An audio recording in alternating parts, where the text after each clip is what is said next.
ছয়জন লোক মিলে একটি ইজি বাইক ভাড়া করে এবং তাদের মূল টার্গেট ছিল ইজি বাইকটিকে ছিনতাই করা। তাদের মধ্যে একজন তাদের কোমরের বেল্ট খুলে ইজি বাইকের ড্রাইভারের গলায় পেঁচিয়ে ধরে তাকে শ্বাসরুদ্ধ করে হত্যা করেছে।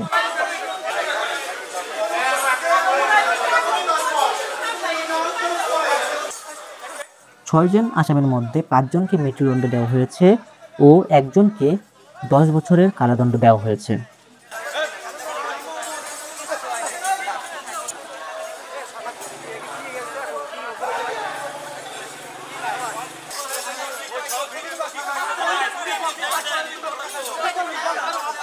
কথা বলো না।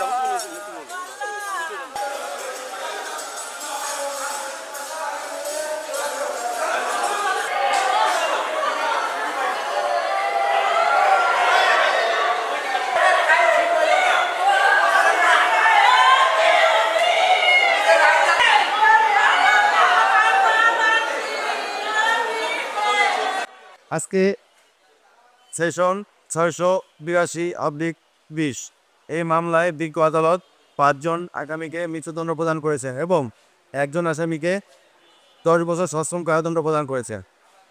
৫ জন আসামি একটি অটো ভাড়া করে এবং এই অটোর ড্রাইভারকে কিছুক্ষণ সাগরের মধ্যে ঘোরাঘুরি করার পরে অটোর ড্রাইভারকে কোমরের বেল্ট খুলে বেল্ট দিয়ে গলায় শ্বাসরোধ করে হত্যা করে এবং কোথাও বছরের দূরে এক জায়গায় ধান ক্ষেতের মধ্যে লাশ ফেলে রেখে অটোটা নিয়ে বসন্তপুরে বাদশা শেখের নিকট বিক্রয় করে। এই বাদশা শেখে ও বিজ্ঞ আদালত তার অসৃষ্টিপর বলে এবং সাক্ষীদের সাক্ষ্য প্রমাণে ভিত্তিতে ১০ বছর সশ্রম কারাদণ্ড প্রদান করে এবং বাকি ৫ জন আসামিকে মৃত্যুদণ্ড প্রদান করে। আমরা এই রায়ে সন্তুষ্ট।